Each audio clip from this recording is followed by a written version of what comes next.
Hey, how's it going? My name's Nathan, and today I've got some scary Reddit stories for you. I hope you like them. I took an hour and I was picking some out.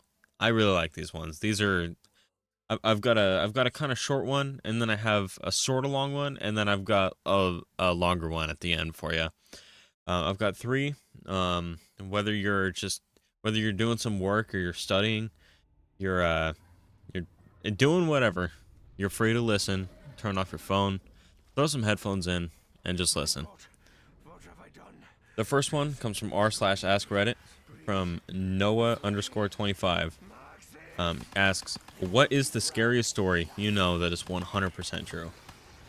Sajanic from 7 years ago says, I would call it creepy more than scary, but my mom's friend had a small house and lived alone. She noticed weird things: a batch of soup depleting faster than usual, missing eggs, damp towels in the hamper when she hadn't used any, extra dishes in the dishwasher, etc. This went on for months. She thought she was just being forgetful. One day, she heard some thumping around in her attic and went to investigate. She found some makeshift living quarters: small radio, hot plate, sleeping bag, pillow, food wrappers, etc. She called the cops, who came to keep an eye on the place. They ended up catching a homeless man climbing a tree, trying to sneak into her attic window. Holy shit. They had been doing this almost daily. He would wait for her to go to work and then go downstairs and help himself to the food and amenities. The funny part about this story is that they got to know each other throughout the ordeal, and the guy was actually very respectful, just down on his luck. She didn't press charges, instead let him move in, helped him get a job, and lived in the attic until he got back on his feet. Creepy shit with a happy ending. That's wild, dude. What? Okay. First of all, that's insane that she just like became friends with the dude. I think I would like, granted, I'm a stupid 20-year-old. I would I would beat somebody up for that. Like, you're in my house without me knowing for months. Are you serious? Like, I would feel so violated. That's insane. I mean, like, I feel like anyone would, really. I mean, that's wild. That's crazy. Like, yeah, he's a homeless guy. He doesn't have a job and he's trying to figure out his life. But like, dude had a whole life up there. He had a hot plate. He had sleeping quarters. Are you serious? Like, dude, that is insane. Like, homie had a radio and she didn't hear it for months. That's crazy, dude. Living alone, a woman no less. That's wow. That's hard for me to wrap my head around.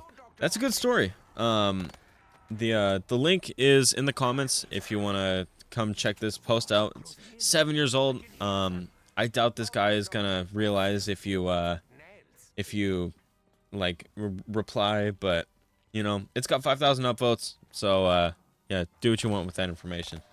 The next one is from r slash no sleep. I was looking around this subreddit. I kind of like I like the vibe on here. It's a bunch of people that are just trying to figure out something to do while they can't sleep, and scary stories are the place to do it, I guess.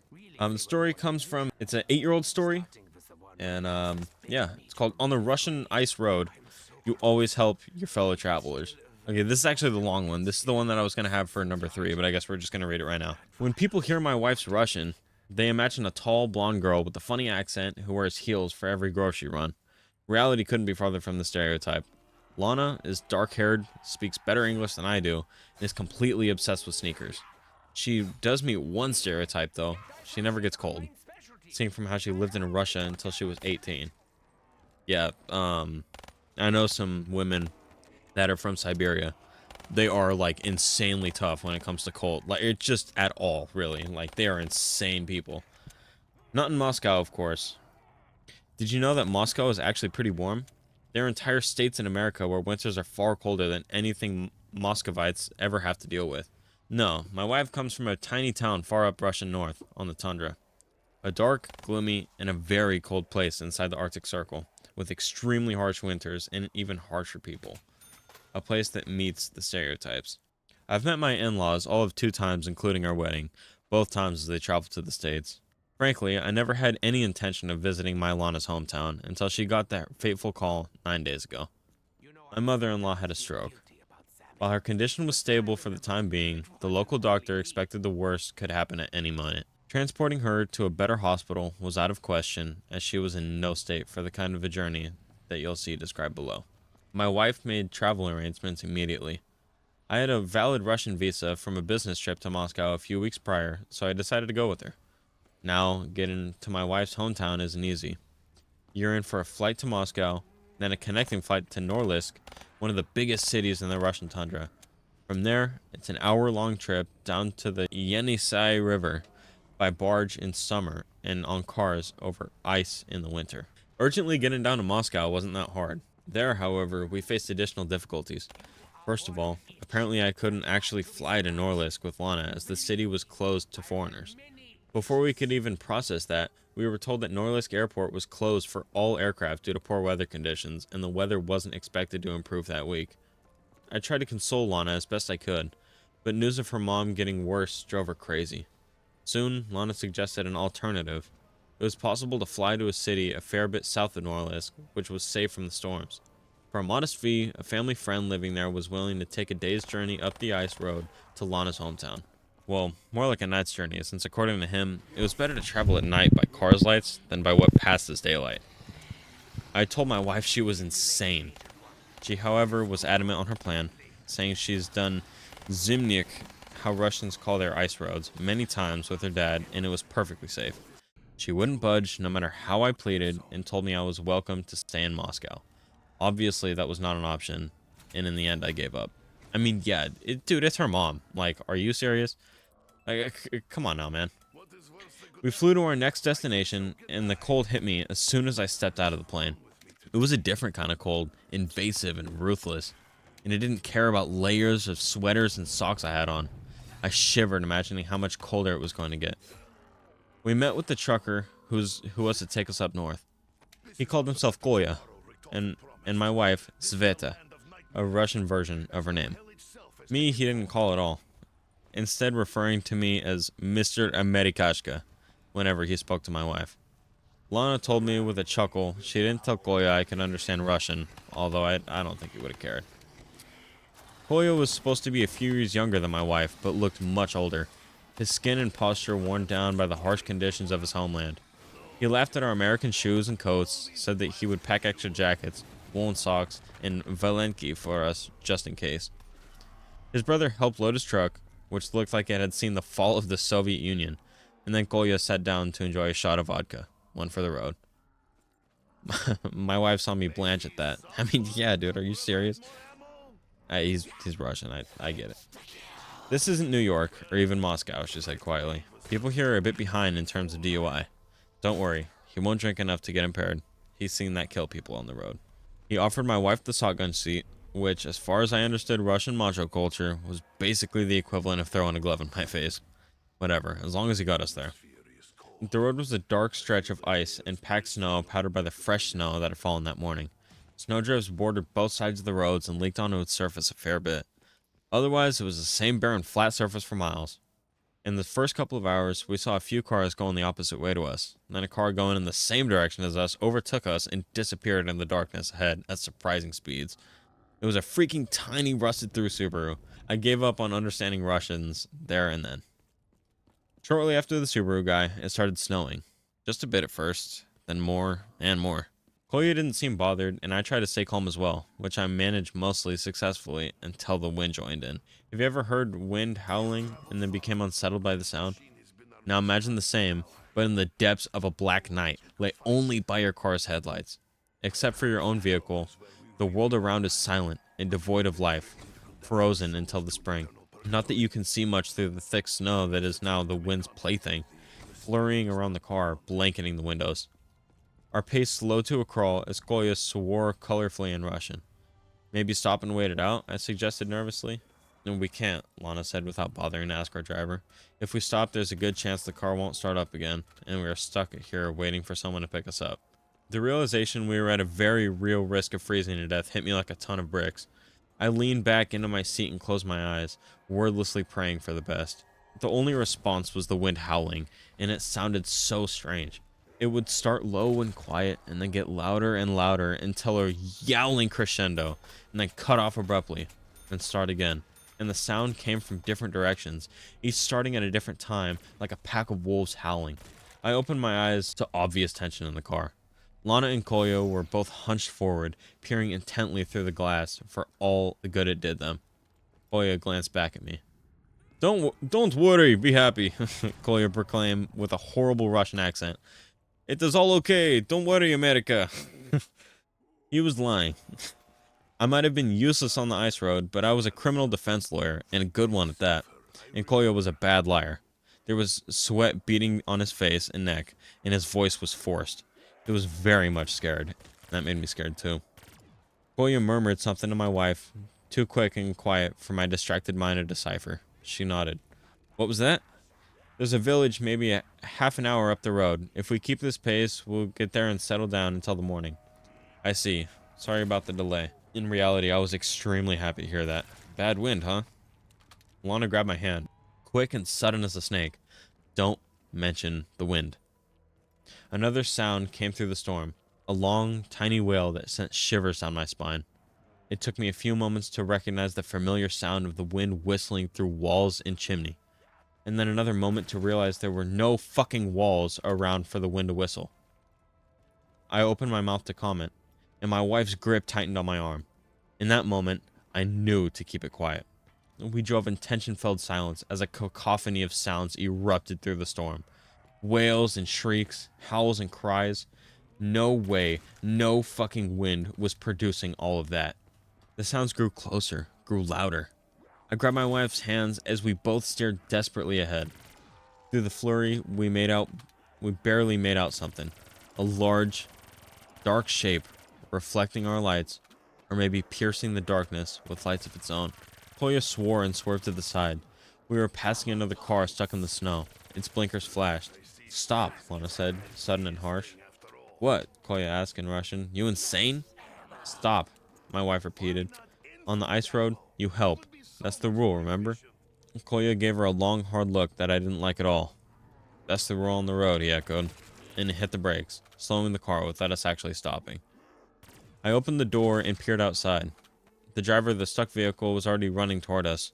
I recognized the car itself as the Subaru that passed us earlier. Thank God you people were it, the driver began. Get in, idiot, Kolya shouted, and the guy shut up and jumped in. He was just a kid, no older than 20, with dark red hair and a patchy little beard. He looked cold and terrified. Thank God, he repeated in a hushed whisper. I was sure they'd get me. They? I asked, confused. Kolya and Lana turned to look at the kid in unison, and their looks could kill. They... Yeah, I mean the wind and snow, the kid corrected quickly. I had a sudden, abrupt feeling that it was too late for that, even as I still had no clue what was going on. We drove on. In the interplay of howls and shrieks outside, the car became unbearable in the silence. What's your name, dude? I asked him in my best Russian. He blinked. Sergey Mokhanov. My parents are... Anyway, it doesn't matter. I shouldn't have been driving, but I wanted to make it to my girlfriend's birthday, and... Both of you shut up, my wife barked, and we did. Immediately, I noticed the change in surrounding sounds. They were much louder now. The highest-pitched shrieks rang in my ears. The low, insistent howling seemed to surround the car. And every now and then, something that sounded like an actual roar cut through the night. The car picked up the pace. I looked at Kolya and realized he was absolutely flooring the gas pedal. Poor visibility be damned. His truck was lurching along as fast as it could manage in the conditions, and yet the encroaching racket made it obvious we were nowhere near fast enough. Then the car hit something. We were all jerked forward as the truck came to a staggering halt. I hit my temple hard on the back of my wife's seat. What was that? I groaned. Must have hit a chunk of ice or something. Lana's voice sounded strangely muffled. I remember focusing on her lips and how pale and thin they looked. The dull, resounding pain in my head exploded into something hot and overwhelming, and I collapsed into the back seat. He's passing out, Sergey called out. I wanted to correct him, but my voice wouldn't obey me. My lids seemed to weigh a ton each. I could barely open my eyes enough to see the trio of Russians huddled together, the car's flickering light illuminating their pale faces. What now? Sergey asked nervously. Well, let's see. I don't think I would have been able to understand complex Russian in that state. If it wasn't for my Lana speaking, her voice so familiar down to every inflection. Why don't you go out and check to see what we hit and if we can clear it out somehow? What? We helped you, didn't we? In the car's light, Lana's green eyes seem very blue. So why don't you help us back? After all, on the ice road, you help each other. That's the rule. Koya grumbled in agreement. Then he reached over and pulled out a rifle and aimed it at the boy. Sergei whimpered, "You know they're out there." Well, Lana's voice was impeccably calm. Cold. I guess you'd better not speak about them out loud then. Better not even think about them, really. My eyes closed against my will. I heard a door swing open and a rush of cold air. Finally, I passed out for real, and in my unconsciousness, I dreamed of horrifying screaming and a single terrible roar that filled the night. I came to during the day, on a couch of some local family that agreed to house us for a bit of cash. My wife fussed over me. Once she was sure I was conscious and lucid, she rushed me into a car saying that we could do the rest of the drive by day, and an actual doctor could look at me in her hometown. I settled in the back seat of her car. Vague memories haunted me. "Where's the kid?" "Sergey." "What kid, darling?" Lana asked in sincere surprise. "There was no kid. We traveled alone," Koya added in Russian, and I wondered how he knew what I was asking about, or that I'd understand his answer. But aloud, I could only say, "This young red-headed guy. Sweetie, I'm getting really worried. You must have hit your head harder than I thought. We gotta get you checked out as soon as we get back to the States. Maybe even a good checkup in Moscow." I didn't really know what to say after that. We made it the rest of the way uneventfully. Unfortunately, my mother-in-law had slipped into unconsciousness before we even set out on our drive, and she passed away several hours after our arrival. Lana didn't even get to say a proper goodbye. She is absolutely devastated right now, so I'm trying my best to focus on comforting her. We're staying here until the funeral, and I can't say I'm looking forward to the ride back. My father-in-law graciously gifted me a proper Russian winter coat, so I went ahead and packed my American camel coat that proved terribly insufficient for the weather. As I was folding it, I noticed a few curly red hairs stuck to the light beige fabric, and I felt so cold. Damn. That one's crazy. I mean, my girlfriend's family is Russian, so I kind of understand like the dynamic here, but that is insane. I mean, I've never heard of this place. But that sounds terrifying. Being the only person that doesn't really speak fluent Russian and everybody is speaking as if you're not there. That's already a bad feeling. But then to hear roars in the night where it's snowing and right after you hit something, that's never a good feeling. This next one also comes from r/no sleep by Manon_Lysette. The title is "I Wasn't Alone Seeking Shelter from the Blizzard." There's an unspoken rule up in the mountains that no matter who you are, friend, bitter rival, stranger, anyone, if you're ever in a pinch and come across another hunter's cabin, you're welcome to seek shelter there. Maybe it's unspoken because it's common courtesy and that whole do unto others thing, or maybe it's unspoken because there's hardly anyone to speak to. In the winter months especially, you'd be hard-pressed to see another soul for weeks, sometimes months. But that's the rule. You need it, you use it. No judgment, no questions asked, just don't steal anything. Now, I'm not a burly, seasoned mountain man that flosses with tree bark and never shaves, but I do like to hunt. I often leave my small Alaskan village for weeks at a time and take to my hunting lodge up in the mountains. I'm a fairly cautious guy, and I know the mountains can be traitorous, so when I leave prepared. I check the long-term forecast, gather the necessary supplies, bring backups, and make sure that I've got enough of everything I need to survive at least a week longer than I plan on staying, just in case. I always believed my precautions would protect me, but like a child's security blanket, they were only a paper-thin illusion of safety. There's no planning when Mother Nature decides she's in a mood. That's why I never expected to get caught in a blizzard that day. It had started out sunny and cold, but as the day progressed, a few clouds formed. By the time they'd amassed into a heavy cloud covering, I was already on my way back to my cabin with a couple of hairs hanging over my shoulders. I'd named them dinner and breakfast. I was planning on eating breakfast for dinner and dinner for breakfast, if only to make myself laugh. It's the little things like that that keep the solitude from turning into loneliness. The snowfall seemed to come out of nowhere, like someone had knocked an awning shut, and all the snow collected on top had fallen at once. Except it wasn't a single tidal wave of snow. It was a relentless, unending assault. Last I checked, the weather reports hadn't mentioned a blizzard, and yet a blizzard was what I found myself walking through. It got very dark, very fast, and I kicked myself for leaving my flashlight back at my lodge. I'd planned on coming home long before nightfall, so I hadn't thought I'd needed it. I'd been sorely mistaken. Snow prickled painfully as it darted into my eyes. I had to squint almost all the way to keep those sub-zero jerks from stabbing me blind. The wind howled as gales cut through my clothes and right to my bones. I could see barely 2 feet in front of me, and couldn't see 2 feet beneath me as I sank into an ever-growing blanket of white.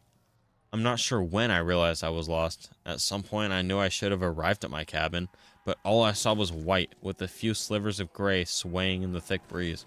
The hairs at the back of my neck became stiff and battered against me with every puff of air and every awkward, crashing footfall. I was running out of energy, running out of ideas, and beginning to panic. I could have spun around in a computer chair 100 times and felt less disoriented than I did in that whiteout. And then I walked right into a cabin. Literally. It had become so dark, and the snow had become so heavy that I couldn't see the structure until I stumbled face first into it. I held my hands against the wooden facade so I wouldn't lose it in the storm, and circled around until I found a door. I wasn't just in a pinch. This was life or death. In the unlikely event someone was inside, I knocked on the door and waited for an answer. Through the howling wind, I could have sworn I heard, "Come in." As I swung open the door and stepped inside, a small avalanche of snow tumbled in with me. I didn't bother trying to kick it out as I fought against the wind to keep the door closed behind me. The relief was instantaneous. Without the air whipping at me, I'd put a stop to the timer ticking down to my freezing death. "Thanks," I whispered. I turned towards the inside of the cabin to try to get my bearings, but all I saw was blackness, which meant I had no real way of gauging the size of this cabin. Yeah, I'd circled around it, but I'd been stumbling around, half blind, focusing on trying to find a doorknob, so I had no idea what length of the cabin I've covered. I could have walked half of it. I could have circled around 3 times without realizing it. Through the darkness, all I saw was the vague outline of someone sitting in the corner. You're a real lifesaver," I said. He didn't answer. I pawed around for a lighter, a lantern, a matchbook, anything that might emit light, but all my fingertips touched were chains and the barrels of hunting rifles. I stopped poking around when I felt an open bear trap. Wouldn't want to get my arm caught in one of those. I was safer to sit still and wait for daybreak.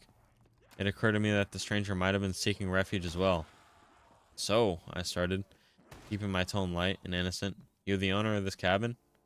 The answer was more of a hiss than a word, but in that hiss, I heard a faint "yes." I sat on the floor, let my hairs down beside me, and reached into my pack. Why'd I taken a sleeping bag with me and not a flashlight was beyond me. I removed my wet clothes and quietly slipped into the sleeping bag to warm up, making conversation as I did. "Thanks again. That blizzard really came out of nowhere," he replied with the slow, labored, wheezy breaths of an elderly man on his deathbed. "Dangerous." "Yeah," I chuckled. "That's an understatement." "Hungry," he exhaled. "You got a fireplace? I got a couple hairs. I'll cook 'em up. It's the least I can do," I offered. His reply was drawn out, like a wolf howling, but without the majestic hum. "No." "Okay, as soon as the blizzard dies down, I'll go gather wood and make us a fire. Can you wait until then?" I saw his silhouette shift slightly. There was a rattle of chains. "No." Again, the O stretched out in a long, bloated groan. "No, no, yes." The final no morphed strangely into a yes, like someone drastically changing to a much higher note on a flute halfway through a breath. I craned my neck to look at the single window in the cabin. It was pitch black. Pitch white. It was like an afterglow, visible against the black backdrop of the wood, yet still inherently dark. I focused on it rather than the rest of the cabin, because it was the only hint of light I could see. "If you don't mind, I'm gonna try and catch some shut-eye," I said tiredly. He didn't respond, but that didn't surprise me. Mountain folk don't talk much, even when they come down to town for what few supplies they can't make themselves. I shrugged it off and settled in for the night, but I felt something hard against my side. Sighing, I tossed my hairs back a bit farther and got comfortable. I was exhausted, so it wasn't all that hard for me to drift off despite the wind strong playing outside the walls. I hugged myself in my sleeping bag and drifted off. I was awoken by a different sound, A weird snapping crunch that made me shoot up in the bed, believing that the ceiling was about to collapse under the weight of the snow. I braced myself, but the sound came again. I realized it wasn't above me, but rather next to me, near my belongings. The silhouette was gone from the corner, and I could hear his deep, raspy breaths, accompanying the crunch. "What the hell are you doing?" I snapped. He retreated back to his corner with a rattling of chains. My adrenaline was pumping, and I wasn't even sure why. Something about the stranger put me in a state of near panic. My instincts were telling me to leave, but I couldn't afford it. I grabbed my backpack and propped myself against the wall in a seated position, staring at the silhouette, expecting him to make a move. I kept myself awake and alert, never looking away, even as the howling wind slowly diminished in strength. Once or twice, I felt my head begin to dip and my eyes begin to shut, but every time I slipped, the faint rattle of chains snapped me back into consciousness. As the blizzard cleared and the sun slowly rose, light began to trickle into the cabin. The scene filtered through in tiny increments with each layer uncovering by the sun. As the blizzard cleared and the sun slowly rose, light began to trickle into the cabin. The scene filtered through in tiny increments with each layer uncovered by the sun, like a printer slowly spitting out the full picture one light at a time. I wasn't in a cabin. I was in a large supply shed that was maybe 10, 11 feet long, 7, 8 feet wide. There was no fireplace, which makes sense for a supply shed. There were tools, traps, and rifles lining every wall. The silhouette in the corner slowly stopped being a silhouette and started being a distinct person. Skinny. No, gaunt. Pale. No, ghost white. Man. No. Corpse. Corpse. Was gutted. He was dead. Not, "Oh shoot, I died overnight. Sorry about that." Dead. Long dead. Long, long, long dead. His body was all shriveled and mummified. Is that even the right word for it? He wasn't wrapped up in any bandages or anything like that, but his skin was completely dehydrated and stiff like an unwrapped mummy. His hair was hanging from his head in unkept strings. His teeth were poking out of his shrunken lips in a wide gap where the top right canine should have been.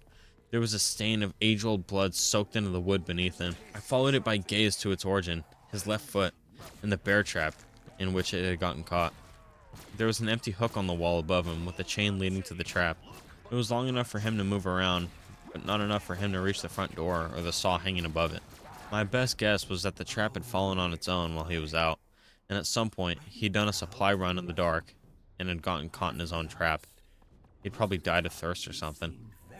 Look, I'm telling you, he wasn't breathing, he wasn't moving, he was dead as a doornail, and had been for quite some time.